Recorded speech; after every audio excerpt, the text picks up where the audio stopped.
जय श्री कृष्णा। राधे राधे।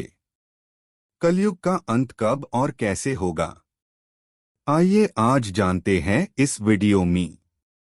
कलयुग का अंत होगा इस घर से शुरू। 5000 साल पहले खुद श्री कृष्ण ने कही थी ये बात। धरती पर जब भी पाप बढ़ जाता है और धर्म की हानि होने लगती है, तब तब स्वयं भगवान ने धरती पर जन्म लेकर दुष्टों का विनाश किया है। शास्त्रों के अनुसार धरती पर कुल 4 युग हैं, जिनमें से सबसे पहला युग सतयुग था। यह युग सच्चाई और अच्छाई का प्रतीक था। लेकिन धीरे धीरे इंसान के पाप इतने बढ़ गए कि कलयुग का समय आ गया। इस कलयुग को बाकी तीनों युगों के मुकाबले सबसे निकृष्ट माना गया है। श्रीमद् भगवत गीता श्री कृष्ण ने कहा था कि जब धरती पर पाप दुगुना हो जाएगा और इंसान एक दूसरे के दुश्मन बन जाएंगे तो वह युग कलयुग का दौर कहलाएगा।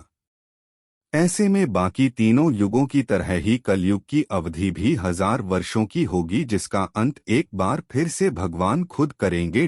श्री कृष्ण ने गीता में बताया कि भगवान विष्णु ने कभी परशुराम, कभी मत्स्य अवतार और कभी श्री राम का अवतार धारण करके धरती पर पाप का अंत किया है। ऐसे में जब पाप, अनैतिकता, लोभ, अधर्म अपनी चरम सीमा को पार कर जाएंगे तो एक बार फिर से विष्णु भगवान कल की अवतार धारण करके धरती पर जन्म लेंगे। बता दें कि सतयुग से लेकर अभी तक विष्णु भगवान ने धरती पर 9 अवतारों में जन्म ले लिया है। ऐसे में इस कलयुग का अंत करने के लिए उनके 10वें अवतार कल्कि की बारी है।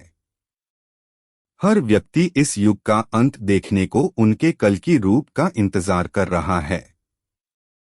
शास्त्रों और पुराणों के अनुसार कलयुग का अंत करने के लिए और नए युग की स्थापना करने के लिए भगवान विष्णु अपना कल्कि अवतार लेंगे।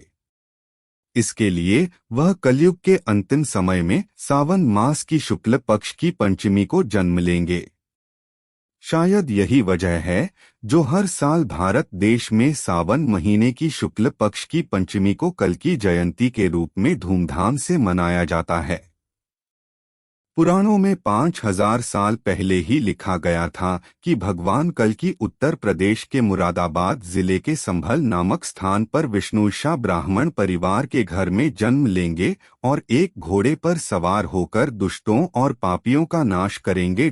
आपकी जानकारी के लिए हम आपको बता दें कि श्रीमद् भगवत गीता के 12वें स्कंद के 24वें श्लोक में कहा गया है कि जब गुरु, सूर्य और चंद्रमा ग्रह एक साथ पुष्य नक्षत्र में दाखिल होंगे तो भगवान कल्कि यानी विष्णु ने 10वें अवतार का जन्म होगा। उनके जन्म लेते ही एक बार फिर से संसार में सतयुग के दौर की शुरुआत होगी। शास्त्रों के अनुसार कलयुग की अवधि 4,32,000 वर्ष की है, जिसमें से अभी केवल 5,119 साल ही पूरे हुए हैं। ऐसे में कलयुग का अंत अभी बेहद दूर है।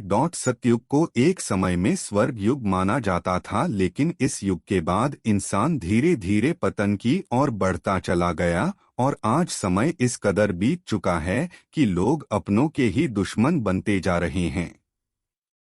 लालच और क्रोध ने इंसान के अंदर की इंसानियत को खत्म कर दिया है।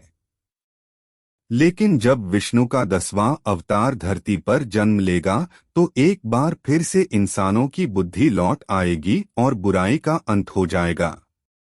पुराणों की यह सभी बात कलयुग के अंत में अवश्य ही सत्य होंगी, क्योंकि चरों और बिल्कुल वैसा ही हो रहा है जैसा कि वेदों और ग्रंथों में लिखा गया था।